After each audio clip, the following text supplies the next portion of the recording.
하나님은 우리에게 위로하시는 하나님이심을 믿습니다.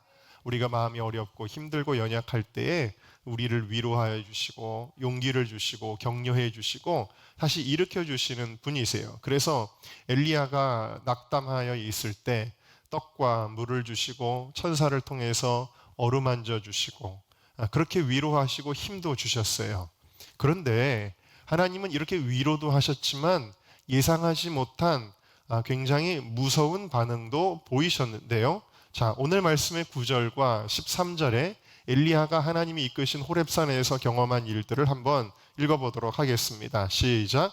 엘리야가 그곳 굴에 들어가 거기서 유하더니 여호와의 말씀이 저에게 임하여 이르시되 엘리야야 네가 어찌하여 여기 있느냐. 엘리야가 듣고 겉옷으로 얼굴을 가리우고 나가 굴 어귀에 섬에 소리가 있어 저에게 임하여 가라사대 엘리야야 네가 어찌하여 여기 있느냐. 아멘. 자, 여러분 하나님이 두 번이나 반복하신 말씀이 있는데 그게 뭐냐면 네가 어찌하여 여기 있느냐라는 거예요. 네가 어찌하여 여기 있느냐. 아니 하나님이 부르셨잖아요. 40주 40야를 하나님이 불러서 호렙산까지 갔는데 네가 어찌하여 여기 있느냐. 이게 도대체 무슨 이야기입니까? 이것을 이해하려면 우리가 사실은 영어로 보는 게 좋습니다. 엘리야야, what are you doing here? 자, what are you doing 이라는 말은 당신 지금 뭐 하고 있습니까? 이거를 정말 그 의미대로 번역을 한다면 너 지금 뭐 하고 있는 거야? 이런 뜻이에요. 너 뭐 하고 있는 거야? 정신 차려. 그런 이야기입니다. 좀 더 구체적으로는 무슨 얘기냐면 하나님이 지금 바람으로 지진으로 불로 엄청나게 무섭게 임재하셨거든요. 엘리야가 얼굴을 가리웠다 그랬어요. 너무 무섭고 두려워서. 근데 그 상황 가운데서 들린 하나님의 음성은 네가 어찌하여 여기 있느냐라는 거예요. 더 이상 위로의 말씀이 아니고 첫 번째로 들려진 말씀은 네가 어찌하여 여기 있느냐. 이것은 너 정신 차려라. 너 정신 차려야지. 왜? 너 사명이 있잖아. 그러면서 그 사명에 대하여 이야기하시는데 너 다메섹에 가서 하사엘에게 기름을 부어 아람의 왕으로 삼아야 되며 엘리사에게 기름을 부어서 선지자가 되게 하고 예후에게 기름을 부어서 이스라엘의 왕이 되게 해야 된다. 그렇게 말씀하시는 거예요. 그러면서 다 끝난 거 아니야. 너 갈멜산에서 이후에 이세벨이 너를 죽이려고 한다고 해서 끝난 거 아니야. 하나님 살아계셔.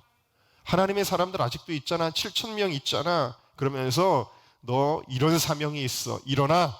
일어나. 라고 주님이 말씀하시는 거예요. 그때 엘리야가 정신이 번쩍 들었어요. 번쩍 나면서 내가 사명이 있는데 지금 뭐 하고 있는 거지?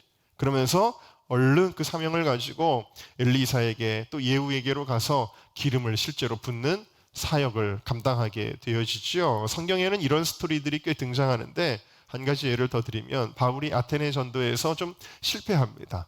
다 바울이 낙심해가지고 내가 할 수 있는 게 없구나. 그러고 있을 때에도 하나님의 책망의 목소리가 들렸어요. 사도행전 18장 9절입니다. 같이 한번 읽어볼까요? 사도행전 18장 9절. 네. 뭐라고 네, 시작. 밤에 주께서 환상 가운데 바울에게 말씀하시되 두려워하지 말며 잠잠하지 말고 말하라. 무서워하지 마, 두려워하지 마. 여러분 코로나 때 전도 나가려면 어려울 것 같죠? 사람들이 가만히 있는단 말입니다. 그러면 하나님 말씀하시는 거예요. 두려워하지 마, 잠잠하지 마. 아무리 코로나라도 하나님 살아계셔. 아무리 코로나라도 복음 없으면 사람들 죽어. 아무리 코로나라도 내가 너희와 함께 할 거야. 라고 말씀하시는 거예요. 두려워하지 말며 잠잠하지 말고 말하라. 그때 바울이 정신이 번쩍 나서 다시 일어나 복음을 전파하게 되어집니다. 여러분 저의 일생도 돌이켜보면 제가 굉장히 힘들 때 사실상 저를 회복시켜 주었던 것은 위로도 있지만 하나님의 강한 책망도 있었어요. 제가 지금도 기억나고 언젠가 여러분들에게 간증을 해드린 적이 있지만 제가 정말 개인적인 일로 인해서 너무 낙심하고 슬퍼하고 괴로워하고 있을 때가 있었습니다. 그때 어머니께 기도 부탁을 드렸어요. 그래서 어머니와 방에서 단둘이서 기도를 하다가 그때 예언의 은사가 이렇게 임한 거예요. 어머니에게. 근데 저는 하나님께서 예언의 은사를 주실 때에 정말 결정적인 순간에만 예언의 은사가 나타나곤 했는데 하나님이 내가 너를 위로한다. 얼마나 힘드니? 이런 게 나올 줄 알았어요. 근데 뭐가 나왔냐면 단어가 탁탁 나오게 하시는데 그게 뭐였냐면 첫 번째로 교회 그러시더라고요. 그 다음에 또 교회, 그 다음에 사명, 이렇게 세 마디의 예언이 나왔어요. 근데 제가 그 순간에 정신이 번쩍 들더라고요. 제가 그 순간에 또 그러면서 제 마음속에 들었던 감동이 뭐였냐면 네가 그런 일로는 괴로워하지만 너 사명 때문에는 얼마나 힘들어했니? 너 교회 때문에는 얼마나 힘들어했니? 너 교회 때문에는 얼마나 염려하고 아파했니? 그런 마음이 음성이 막 마음속에 막 들리는 거예요. 그래가지고 지금 네가 이럴 때냐? 교회를 생각해야지. 사명을 생각해야지. 그게 막 오는데 제가 정신이 번쩍 나서 벌떡 일어나는 계기가 되었던 기억이 있습니다. 저는 그때 우리가 사명 이야기하는데 사명의 본질은 교회다라는 것을 직관적으로 경험했어요. 우리의 사명은 교회와 직결되어 있다. 여러분, 예수님의 사명이 바로 교회를 위한 것이었지요. 에베소서 5장 25절을 읽습니다. 시작. 그리스도께서 교회를 사랑하시고 위하여 자신을 주심같이 하라. 사도행전 20장 28절입니다. 너희는 자기를 위하여 또는 온 양떼를 위하여 삼가라. 저들 가운데 너희로 감독자를 삼고 하나님이 자기 피로 사신 교회를 치게 하셨느니라. 주님은 교회를 위하여 자기 자신을 주셨어요. 아멘입니까? 주님은 우리 이 교회를 뭘로 사셨냐면 우리가 돈 주고 복덕방에서 땅 사고 건축업자에게 돈 주고 건물 세운 게 그게 근본이 아니라 예수 그리스도께서 핏값으로 이 교회를 사셨습니다. 이렇게 주님은 교회를 위하여 사명을 감당하신 분이시다 라는 것입니다. 여러분들의 마음속에 교회가 꽉 차 있기를 주님의 이름으로 축원합니다. 우리가 해롱해롱 할 때 주님께서는 너 이러고 있으면 교회는 어떻게 하니? 라는 주님의 책망을 듣게 되는 것입니다. 엘리야의 문제는 무엇일까요? 엘리야는 자기 문제에 지금 매몰되어 있는 거예요. 온통 자기 생각이에요. 내가 지금 힘들고 괴롭고 아프다라는 생각이 그냥 끊임없이 자기를 사로잡고 있는 것입니다. 원래 중심이 특심했던 엘리야의 마음에는 하나님이 꽉 차 있었잖아요. 하나님 나라가 꽉 차 있었잖아요. 용기를 내고 그래서 아주 분노하는 마음으로 이 우상 숭배자들과 결전을 벌인 것 아니겠습니까? 그런데 고난을 만나니까 내가 꽉 차버렸어요. 현실의 것들이 꽉 차버리고 다른 것들이 눈에 들어오지를 않아요. 하나님이 들어오지를 않아요. 그냥 내가 힘들고 어렵고 괴로운 것이 그냥 내 안에 가득하게 되는 겁니다. 그런데 주님은 이 순간에 엘리야에게 사명을 말씀하신 거예요. 내가 아니라 하나님 나라다. 내가 아니라 하나님의 백성이다. 18절을 읽어볼까요? 시작. 그러나 내가 이스라엘 가운데 7천인을 남기리니 다 무릎을 바알에게 꿇지 아니하고 다 그 입을 바알에게 맞추지 아니한 자니라. 오늘날로 말하면 그리스도의 몸된 교회를 가리키는 거예요. 이 당시에 이스라엘 백성은 교회를 가리키는 겁니다. 여러분, 사명이라는 것은 다른 게 아니에요. 내 중심에 무엇이 가득 차 있느냐입니다. 내 중심에.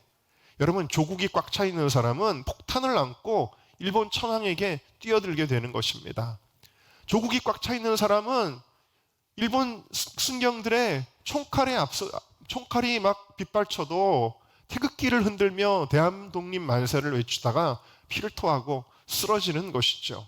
조국이 꽉 차 있으면 그런 용기가 생기게 되어지는 것이죠.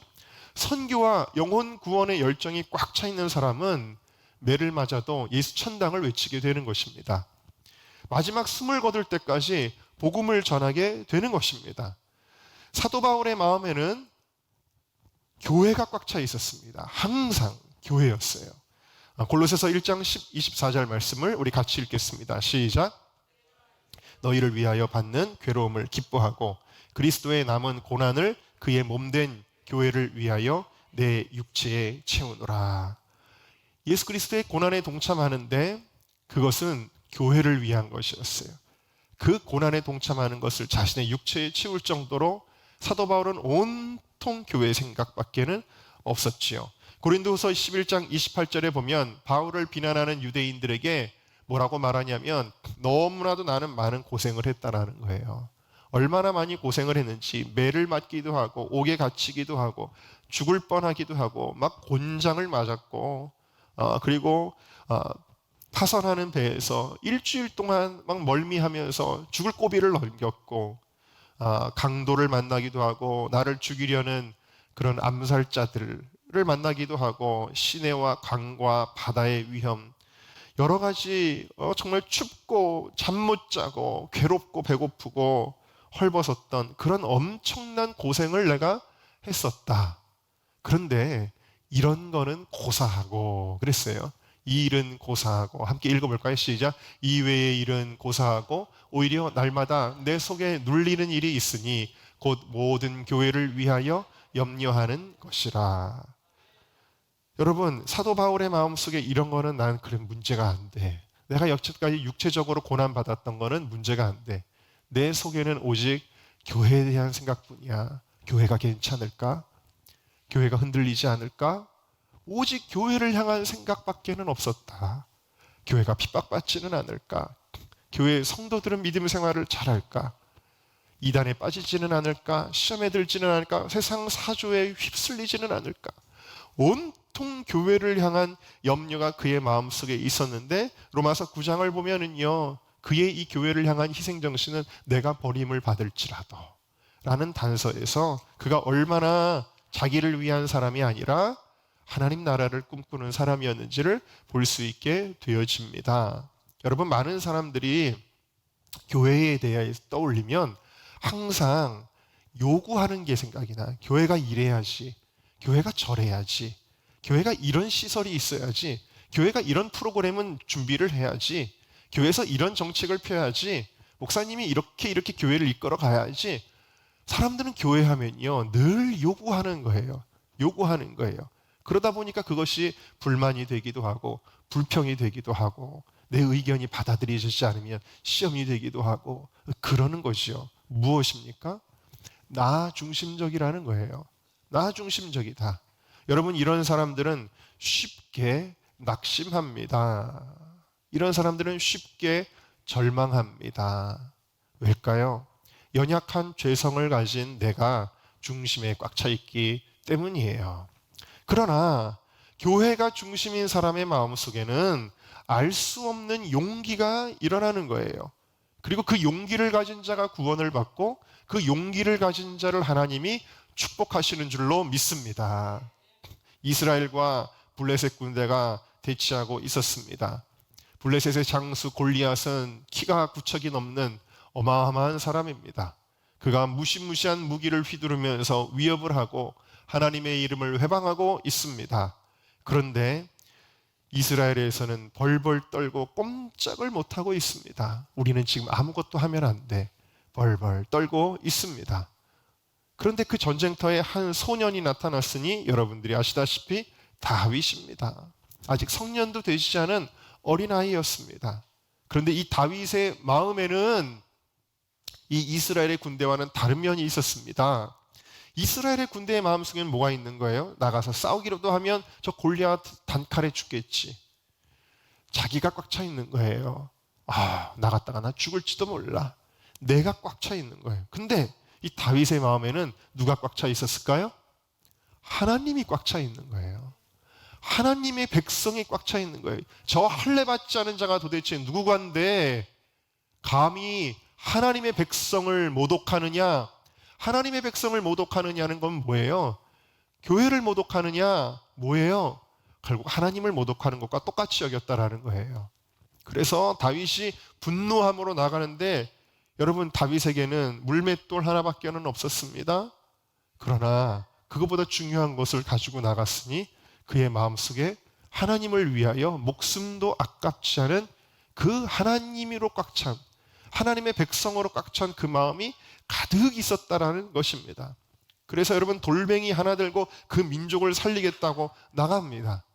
여러분 제가 바로 며칠 전에 유튜브에서 뭘 봤냐면 미국에서 아시아인에 대한 폭행 사건들이 많이 일어나고 있대요. 그러면서 한 지하철에서 키가 건장한 흑인이 아시아계 남학생을 정말 무차별 폭행하는 장면이 그게 유튜브에 있더라고요. 그래서 뉴스에 보도되는 게 나오더라고요. 근데 제가 그걸 보면서 참 실망했던 게 뭐냐면 그 학생이 그렇게 얻어맞고 있을 때에 아무도 안 도와주는 거예요.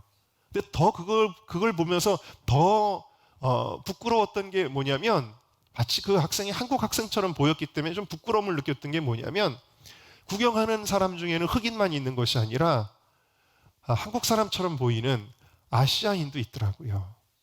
그런데 그렇게 폭행을 당하고 있을 때 그냥 멀뚱멀뚱 쳐다만 보고 있는 거예요. 얼마나 비겁합니까? 왜 그렇게 비겁할까요? 내가 꽉 차 있으니까. 내가 괜히 저 사람 도와주기라도 하다가 저 무시무시한 흑인의 주먹에 맞으면 내가 잘못될 수도 있겠지라는 그 생각이 꽉 차 있으니까 용기를 못 내는 거예요. 여러분, 내가 꽉 차 있으면 용기가 없어요. 그런데 하나님 사랑으로 꽉 차 있으면 용기가 일어나는 거예요. 그래서 다윗이 나가는 겁니다. 그랬더니 하나님이 그의 마음을 보시고 함께 하셨습니다. 그래서 하나님이 이 용기를 보시고 이 목동에 불과한 다윗을 이스라엘의 왕으로 삼으실 뿐만 아니라 평생 그가 실수하고 범죄하였을지라도 내 마음에 합한 자로다 라고 주님이 인정하여 주신 것입니다. 여호수아 2장을 보면 군인들이 여리고성의 군인들이 들이닥쳤을 때 이 라합이라고 하는 기생이 나오는데 이 기생이 이스라엘의 정탐꾼을 숨겨주고 그리고 지혜롭게 둘러대지요. 이스라엘의 정탐꾼 여기 온 적 왔는데 저쪽으로 간 것 같습니다. 여기다가 숨겨놨는데 저쪽으로 갔습니다 하고서는 거짓말로 둘러댔어요. 여러분, 이렇게 사실대로 말하지 않는 것은 굉장히 위험한 일이었습니다. 왜 위험한 일이었어요? 발칵이라도 되면 그 자리에서 죽을 수 있기 때문이에요. 그 여리고 사람들에게는 배신자가 되기 때문입니다. 그런데도 불구하고 이런 용기를 냈던 이유는 뭐냐? 그 여인은 이미 소문을 듣고 하나님을 경외하는 믿음을 갖게 됐거든요. 그래서 그 중심에 뭐가 꽉 차 있었냐면 이 정탐꾼을 어떻게든 살려야 한다. 이스라엘을 어떻게든 살려야 한다. 이것이 꽉 차 있었다라는 사실입니다. 그랬더니 그 정탐꾼들이 자기의 목숨을 살려주게 되었을 때 이렇게 약속을 합니다. 우리의 생명으로 너의 생명을 대신이라도 할 것이다. 하나님께서 이 땅을 주실 때에 인자하고 진실하게 너를 대우할 것이다 라고 약속을 합니다. 그래서 결국 어떻게 돼요? 이 라합은 비록 이방인임에도 불구하고 거룩한 족보에 들어가는 놀라운 영광과 축복을 받게 되어지는 것입니다. 만약에 라합의 마음속에 내 문제, 내 가정, 내 생명 이런 것들이 꽉 차 있었다면 그는 아마 얘기하고 말았을 거예요. 사실대로. 여기 이스라엘의 정탐꾼이 있습니다 라고 말했을 거예요. 그러나 그는 결국 여리고성이 함락될 때에 함께 죽고 말았겠지요. 우리가 이것을 기억해야 됩니다. 주님이 가르쳐 주신 원리고 이것을 세상도 말하고 있는데 죽고자 하는 자는 살고 살고자 하는 자는 죽는다 라는 거예요. 나 이거 교회 때문에 이거 잃어버리면 어떡하지? 내가 신앙생활 때문에 이거 잃어버리면 어떡하지? 내가 맡은 사명 때문에 이건 잃어버리면 어떡하지? 그러면 어떻게 될까요? 다 잃어버려요. 그러나 내가 교회를 위하여 내가 좀 희생하더라도 내가 피해를 감수하더라도 교회를 생각하는 마음을 가지면 산다라는 거예요. 교회도 살고 나도 살고 축복받는 줄로 믿습니다. 요즘 우리 한국 교회를 보면 참 교회가 오합지졸이다 이런 생각이 들 때가 많습니다. 과연 이래가지고 거짓과 사기가 난무하는 이 정말 교묘하고 비열한 이 세상을 교회가 영적인 전쟁에서 이길 수 있을까? 이렇게 오합지졸이어서 정말 우리가 예배를 지켜나가며 복음을 증거하며 하나님 나라를 이뤄갈 수 있을까? 이런 생각이 참 많이 들어요. 왜 하나님의 백성들이, 주님이 그러셨잖아요. 너희는 사람을 죽여도 영혼을 죽이지 못하는 세상의 통치자들을 두려워하지 말아라. 주님이 분명하고 구체적으로 말씀하셨잖아요. 세상의 통치자들을 두려워하지 말고 너희 영혼을 지옥에도 보낼 수 있는 심판자 하나님만 두려워해라 그랬잖아요. 그런데 교회가 참 오합지졸이다. 늘 하나님보다 코로나가 무서워서 벌벌 떨고, 하나님보다 직장에서 잘릴까 봐 벌벌 떨고, 아무리 좋을 때는 사람들이 주여 아멘 할렐루야 주님 목사님 제가 이것도 할게요 저것도 할게요 막 열심인 것 같아도 어려움이 닥치면, 예수님의 제자들이 그랬잖아요. 주님께서 병자들을 고치시고 기적을 베푸실 때는 주님 좋습니다 주를 위하여 내 일생을 드립니다 막 했지만, 막상 겟세마네 동산에서 어려움이 닥쳤을 때는 그들은 어떻게 하죠? 다 도망갔죠. 뿔뿔이 흩어지고 말았습니다. 교회도 정말 어려움에 직면하면 신앙의 진면목이 드러나겠구나. 신앙의 진면목이 드러나서 어쩌면은 다 도망갈 수도 있겠구나. 예수 부인할 수도 있겠구나. 예수님 마태복음 24장에 말씀하신 것처럼 형제와 형제를 서로 고발하고 넘겨주고도 할 수 있겠구나 라는 생각이 드는데, 참 씁쓸한 생각이 들었습니다. 여러분, 예수님이 기적을 베푸실 때 따라다녔던 수천, 수만, 수십만 모르겠습니다만 엄청난 군중이 따라다녔다 그랬거든요. 그거는 군중입니다. 군중과 제자는 다르죠. 여러분들은 군중이십니까? 제자입니까? 군중과 제자의 차이는 간단합니다. 언제 나타날 수 있느냐? 어려움이 닥칠 때. 어려움이 닥칠 때, 여러분 만약에 총칼의 위협과, 교회에서 예배드리면 총칼로 죽인다, 순교의 선택지라면 과연 여기 몇 명이 남아서 예배드릴 수 있을까? 조그만 어려움만 당해도 오합지졸이 되는데, 어려움 만나면 뿔뿔이 흩어지는 군중들은 아닐까? 예수님은 어떻게 되든 내가 살아야 하는 그런 사람들은 아닐까? 그런데 예수님이 로마의 군병들에게 붙잡혀가고 빌라도에게 신문을 당하고 십자가를 지시고 골고다 언덕을 올라가실 때에 다 도망간 것이 아니었어요. 예수님을 끝까지 쫓았던 사람들이 있었지요. 대표적으로 마리아라고 하는 동명의 여자들이었습니다. 그 여자들은 어떤 사람들이었을까요? 대단한 권력이 있어서 그거 믿고 예수님 따라갔을까요? 대단한 체력이 있어서 그거 믿고 예수님 따라갔을까요? 아주 강하고 담대한 남성성이 있는 그런 대장부들이어서 예수님을 끝까지 따라갔을까요? 그렇지 않습니다. 바로 누구였냐면, 끝까지 예수님을 쫓았던 여인들은 아주 연약한 정말 여자들이었어요. 여자들. 그리고 배경도 좋지 않았어요. 귀신 들렸다가 나음받은 여인, 술 팔고 몸 팔았던, 세상으로부터 손가락질 당했다가 예수님 만나 거듭난 여인, 부모 없이 고아로 자란 여인, 이 여인들이 예수님을 끝까지 따라갔습니다. 그들은 스펙도 없으며 가진 힘도 백도 아무것도 없습니다. 가장 천대받은 것 같은 사람들, 그들에게는 부도 없습니다. 우리가 흔히 하나님께 맨날 달라고 하는 지위도 명예도 권력도 좋은 집도 좋은 차도 좋은 직업도 좋은 학벌도 그들에게는 없습니다. 별로 받은 게 없는 것 같은데 그들은 그냥 예수님 사랑으로 꽉 차서 예수님을 끝까지 따라갔습니다. 그들은 어떠한 고난을 만나도 쓰러지지 않았어요. 그래서 성경은 이들을 이렇게 묘사합니다. 히브리서 11장 말씀이에요. 같이 한번 읽어볼까요? 시작. 여자들은 자기의 죽은 자를 부활로 받기도 하며 또 어떤 이들은 더 좋은 부활로 얻고자 하여 악형을 받되 구차히 면하지 아니하였으며, 그 다음에 38절로 넘어갈까요? 자, 읽어보겠습니다. 괄호 안에 있는 구절 읽습니다. 시작. 이런 사람은 세상이 감당치 못하도다. 아멘. 이들은 예수님의 사랑받은 게 너무 좋은 거예요. 여러분, 많이 가진 자들은 예수님의 사랑을 받아도 그 사랑이 귀한 줄을 몰라요. 세상의 높은 자들, 부한 자들, 인정받는 자들, 존경받는 자들은 하나님 사랑을 받아도 그 사랑이 귀한 줄을 모르는데, 세상에서 가장 손가락질 당하던 사람들이 예수님의 사랑에 감격하는 겁니다.